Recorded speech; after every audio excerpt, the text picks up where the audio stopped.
If you're planning to get the Sony Zv-1 camera as your vlogging camera, I would highly recommend that you don't. Instead, I had my Sony Zv-1 camera for less than a year and I got rid of it, and here are some reasons why I think that you should avoid getting the Sony Zv-1 camera. I recently bought the DJI Osmo Pocket 3 camera and I love this camera. I am not promoting this product at all, but if you are looking for a vlogging camera and the Sony Zv-1 camera is your option, I think that you should avoid getting the camera unless there is certain conditions, certain types of video if you are making, then you can actually get the Sony Zv-1 camera, because the quality of the camera is actually quite good. The picture, the photo and video quality is amazing, but there are certain flaws that the camera itself has, the features, the making of the camera that actually puts it down, and it was a bit of a problem for myself. I will be comparing both the cameras and I will be mentioning the flaws that the Sony Zv-1 camera has and how the DJI Osmo Pocket 3 actually tackles that problem and overall becomes a better camera. Now, the first point that I have is the battery life. The battery life sucks, and I wanted to make this super clear. I had to buy different batteries. I had to buy extra batteries just to make sure that I could just film like a 10-minute video, because it would run out constantly. So imagine going out somewhere and having to vlog. You won't be able to get as much footage. You would have to keep changing your batteries, which is so inconvenient. Whereas the DJI Osmo Pocket 3 has a battery life of 2 hours and has fast charging, so you could get around 80% of your charge by 16 minutes. And if you're out and about and you feel that you need extra battery life, then you have this, which is the battery thread. So you just have to attach it to your vlogging camera and you have extra battery life. The Sony Zv-1 has a flip screen, which I actually love, because obviously I like to see myself when I make makeup videos or tutorials or stuff like that. But the only problem I had was that when I was making TikTok videos, which I do the most, or YouTube shorts, when I need it to be in portrait mode, it was a little bit off because I would have to rotate the camera so that the flip screen was actually hanging on the bottom, which I find it quite weird. I didn't like the way it was looking. However, the DJI Osmo Pocket 3, you can just flip it however you like and it's oriented to your needs. I use my Sony Zv-1 mostly for makeup tutorials, but I do want to get into vlogging, and obviously the camera is meant to be for vlogging, but the DJI is more discreet, it's tiny, it will fit into your bag, your pocket, anywhere, which is super good if you have anxiety like myself. I hate speaking in public. I'm not somebody, like, if you go to my TikTok, I usually do voiceovers.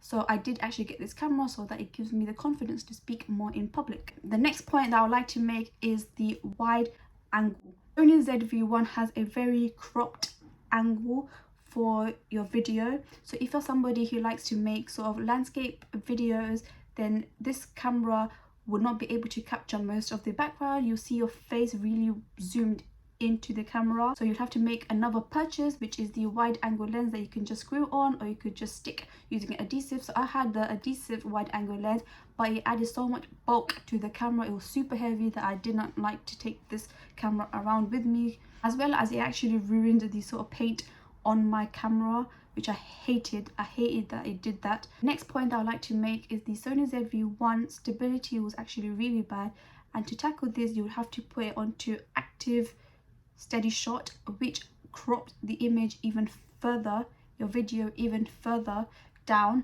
So to tackle this you would have to buy the wide angle lens. So I was on holiday and I was recording and I didn't realize, I thought it would have good stability. I was recording the trip, the journey sort of in my car, and when I came home it was giving me nausea.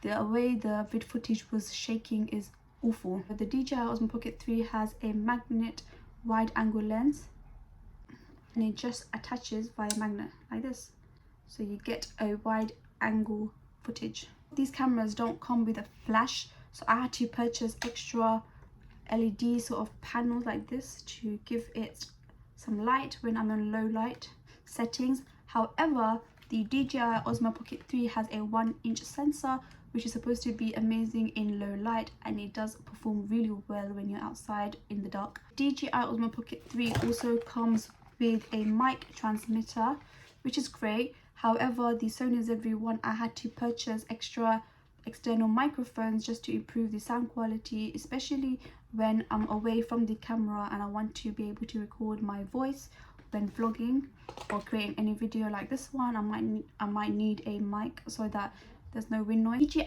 Osmo Pocket 3 comes in a creator combo, which includes so many different accessories. So it comes with something like the case, it comes with a mini tripod, it comes with a thread that you could insert the mini tripod in, and it gives it a USB port for charging. It also comes with an extended battery. It comes with a actual case for the camera itself. It comes with a mic transmitter. Basically, it has a lot of extra accessories, whereas the Sony Zv-1 came with nothing. It just came with the camera and a charging cable. I had to buy a lot of extra accessories only because the camera itself actually needed these extra accessories. So if you're thinking that you just buy the camera and you'll be good to go, you will eventually realize that you would definitely need a few more things, which just adds up to the cost. Now that I'm here, I would like to mention the cons of the DJI Osmo Pocket 3. One being, I find that this is super fragile, so if you are out and about, you would have to be extremely careful. Next point that I would like to make is that it's not waterproof. So if you like traveling and you like doing water activities or even vlogging in the rain, you have to be extremely careful with it. The camera also has a fixed aperture, which could be a downside if you like to sort of create videos with the background not blurred. It does have a fixed aperture of 2.0, which is quite nice. It gives this nice sort of blurring cinematic effect, but if you don't want the blurred background, then this might be a issue for some. So the pros of this camera are many, as I already mentioned, but there are also other accessories that you can get, which are the ND filters that you can use to create the cinematic effect. So there is a black pro mist filter, and there are other filters that you can use to sort of enhance your video quality. There is also an app that you can download on your phone to connect it to this camera, which I find extremely handy, especially when you're recording by yourself and you want to be able to control the camera whilst it being further away from yourself. You are able to do everything that you could do on this camera on the app, and then also edit on the app itself. This camera also has a D-Log M, so if you like to use filters to add an effect and create a mood whilst editing, then you are able to. But yeah, this is why I would definitely recommend the DJI Osmo Pocket 3 in comparison to the Sony Zv-1. I hope you guys found this video useful, and if you do, don't forget to subscribe. Bye.